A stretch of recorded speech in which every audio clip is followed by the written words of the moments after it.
ఈరోజు ఆంధ్రప్రదేశ్ పోలీసులు లోకేష్ యొక్క రెడ్ బుక్లో ఉన్నటువంటి వాళ్ళకి సంబంధించి అరే ఎవరెవరు ఏ తప్పు చేశారో తీయండిరా అంటున్నారు. అరే ఈ తప్పులకి ప్రూఫ్లు ఉన్నాయో చూడండిరా అంటున్నారు. ప్రూఫ్లు ఉన్నాయి అనుకోండి, అరే ఏ సెక్షన్ అప్లై అయితే చూడండిరా అంటున్నారు. ఇదా నాన్ బెయిలబుల్, ఇది బెయిల్, నోటీస్ ఇచ్చి పంపవచ్చు. ఇలా అవుతున్న మూమెంట్లో పోలీసుల్లో ఉంటారు కదా కొంతమంది, అవసరానికి ముందే చెప్పేస్తున్నారు, మీరు బాబుల మీద కేసు పడిందిరా పలానా సెక్షన్ రా అని చెప్పేసి. గణేష్ గోల్డ్ తాకట్టులో ఉన్న బంగారాన్ని విడిపించి కొనబడును. సంప్రదించండి 9966611144. మిథున్ రెడ్డి లాంటి వాళ్ళు ఏం చేస్తున్నారు, కేసు ఫైల్ అవ్వడానికి ముందే హైకోర్టుకి వెళ్తాడు. అదేంటే బాబు మీద కేసు ఫైల్ అవుతుంది కదా ఏంటని చెప్పేసి అంటే ఇక్కడ కాదని చెప్పేసి సుప్రీంకోర్టుకి వెళ్తాడు. సుప్రీంకోర్టు రీసెంట్ టైమ్స్లో ఎంత కంపరం పుట్టేలాగా నాకు కొన్ని విషయాలు కనిపించిందంటే, వీలైతే నేను రేపు వీడియో వేస్తా, కోర్టు ధిక్కరణకు పాల్పడకూడదు, కోర్టును దూషించకూడదు, బట్ వాక్ స్వాతంత్రం నాకు ఉంది కాబట్టి, ప్రాథమిక హక్కుల్లో భాగం కాబట్టి, దెన్ నేను వినమ్రంగానే పద్ధతిగానే ఉన్నటువంటి విషయాలు చెబుతూ రేపు నేను వీడియో అయితే ఖచ్చితంగా ఇస్తాను. నేను సుప్రీంకోర్టు హిందువుల విషయంలో ఎంత పెద్ద తప్పు చేస్తుంది అండ్ ఇతర మతస్థుల విషయంలో వచ్చేసి ఎంత ఉదారంగా ఉంది ఏంటని చెప్పేసి పాయింట్ డైవర్ట్ అయ్యానా ఆ మిథున్ రెడ్డి. సో ఇప్పుడు మిథున్ రెడ్డికి సంబంధించి ఏంటి, ఇతనికి సుప్రీంకోర్టు వచ్చేసి ఏం చేసింది, ముందస్తు బెయిల్ అన్నట్టుగానే అతను అరెస్ట్ చేయొద్దే, విచారణ సహకరిస్తాడులే అని చెప్పుకుంటూ వచ్చింది. సో ఇప్పుడు మిథున్ రెడ్డి ఏంటి, ఆల్రెడీ విచారణకి సహకరిస్తాడని అన్నాడు.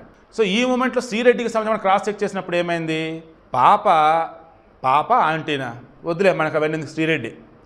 శ్రీరెడ్డికి సంబంధించి గతంలో పవన్ కళ్యాణ్ని, లోకేష్ని, చంద్రబాబు అనరాని మాటలంది. ఇందులో లోకేష్ని, పవన్ కళ్యాణ్ అయితే అసలు నీచం, ఘోరాతి ఘోరం. రెడ్ లైట్ ఏరియాల్లో ఉండే కూడా అంత ఘోరంగా మాట్లాడు, అండ్ ఇళ్ళ మధ్యలో ఉంటూ బూతులు తిట్టుకునే వాళ్ళు అంత ఘోరంగా మాట్లాడు, అంత వరస్ట్గా గలీస్తరంగా కోతలు కూసింది. అప్పట్లో కేసులు పెడదామని వెళ్తే ఎవడు పట్టించుకోవాలి, ఎందుకంటే ఉన్నత వైసీపీ గవర్నమెంట్ కాబట్టి. వన్స్ కూటమి గవర్నమెంట్ వచ్చాక టక్క కేసులు ఫెయిల్ అయినాయి. శ్రీకాకుళం మొదలుకుంటే విజయనగరం, విశాఖపట్నం, తూర్పుగోదావరి, పశ్చిమ గోదావరి, కృష్ణా, గుంటూరు, ప్రకాశం, నెల్లూరు, ఇటు వచ్చేసి కడప, కర్నూలు, అనంతపురం, చిత్తూరు, ఉమ్మడి 13 జిల్లాలలో ఇప్పుడు 26 జిల్లాలు ఎన్ని కాబట్టి ఎక్కడ ఏ కేసు ఫైల్ కూడా అసలు ఆమెకు అర్థం కాని పరిస్థితి అనమాట. ఈలోపు ఏం చేసింది, ఏదో 2-3 కేసులు ఆల్రెడీ పడ్డా, 2-3 పోలీస్ స్టేషన్ ఐడియా వచ్చిన తర్వాత మన ఫిబ్రవరిలో ఏమో హైకోర్టుకి వెళ్ళింది.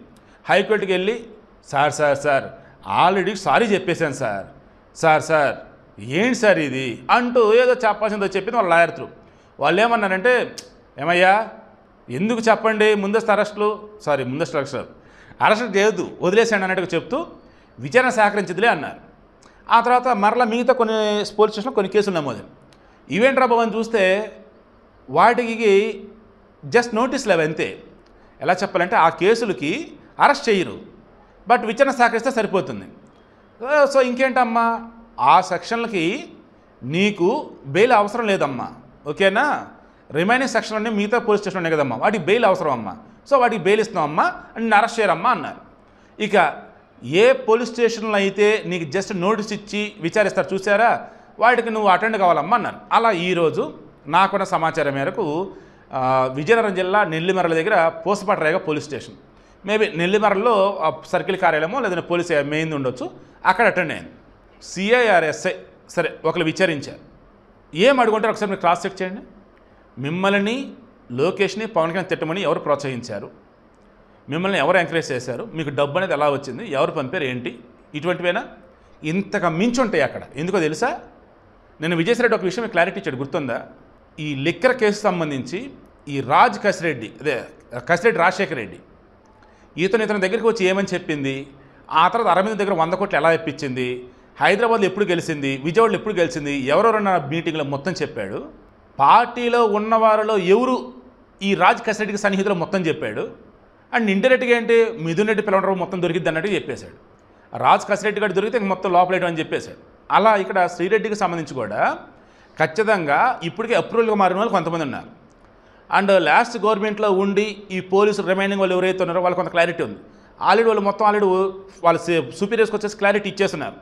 సార్ మాకు తప్పనిసరి కొన్నింటిలో మేము వేలు పెట్టక తప్పలేదు, కొన్ని మేము వదిలేసాం, బట్ ఈసారి అలా కాదు సార్ అని చెప్పేసి ఆల్రెడీ వాళ్ళు కూడా డేటా ఇచ్చేస్తున్నారు. ఇలా చూస్తున్నప్పుడు శ్రీరెడ్డి ఏ రోజు ఏ పోస్టులు పెట్టింది, శ్రీరెడ్డి ఏ రోజు ఎవరన్నా ఏ రకంగా అంది, శ్రీరెడ్డికి ఏ అకౌంట్లకి డబ్బులకు సంబంధించి ఏ ఫార్మేట్లో వెళ్ళాయి, ఫోన్పేనా, గూగుల్ పేనా, లేదు అన్నప్పుడు అకౌంట్ ట్రాన్స్ఫరా, ఎలా ఆర్టీజీఎస్ఏ, ఎన్ఈఎఫ్టీయా, లేదన్నప్పుడు హవాలానా, ఎలా.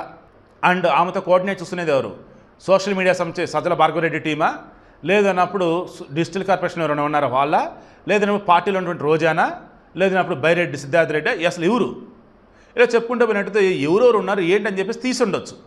ఒకవేళ జగన్ తాడేపల్లి ప్యాలెస్ నుంచే వెళ్ళి ఉండొచ్చు ఆదేశాలు. సో ఊహకు అందటం లేదు కదా. సేమ్ అదే నేను కూడా ఇప్పుడు అదే అంటున్నా. నెల్లిమర్ల పోలీస్ స్టేషన్లో పోలీసులు ఆట మొదలెట్టేశారు. ఎందుకంటే ఆల్రెడీ ఇప్పుడు ఎవరినైతే అరెస్ట్ చేసి తెస్తున్నారో, లేదు విచారణ రమ్మని పిలుస్తున్న ప్రతి ఒక్కరిని కూడా క్వశ్చన్ అడుగుతున్నారు. వాళ్ళు ఆన్సర్ చెప్పకపోతే ఇదేంటిదని ముందు పెడుతున్నారు అంతే. అంటే ఆల్రెడీ వీళ్ళ దగ్గర ఆన్సర్ ఉంటుంది, జస్ట్ ఫార్మల్గా అడుగుతున్నారు అంతే. నువ్వు ఆల్రెడీ దొరికావమ్మా, మా దగ్గర అన్నీ ఉన్నాయమ్మా, నీ నోటితో చెప్పమ్మా అంటున్నారు అంతే. ఇప్పుడు శ్రీరెడ్డి పరిస్థితి కూడా అదేనండి. ఇంక తర్వాత ఇంకేమైంది? అయితే జైలు, ఏ జైలు? రాజమండ్రి, కడప, కర్నూలు, వైజాగ్, ఎక్కడ? కింద కామెంట్లో తెలియచేయండి. బట్ నేను మరలా చెప్తాను కదా, శ్రీరెడ్డిని అరెస్ట్ చేయడం అయితే ఖాయం. శ్రీరెడ్డి ఎప్పుడు కనుక మారితే ఆమె బయటపెట్టే విషయాలతో వైసీపీ భూస్థాపితం కావటం ఖాయమని నాకు అనిపిస్తూ ఉంది.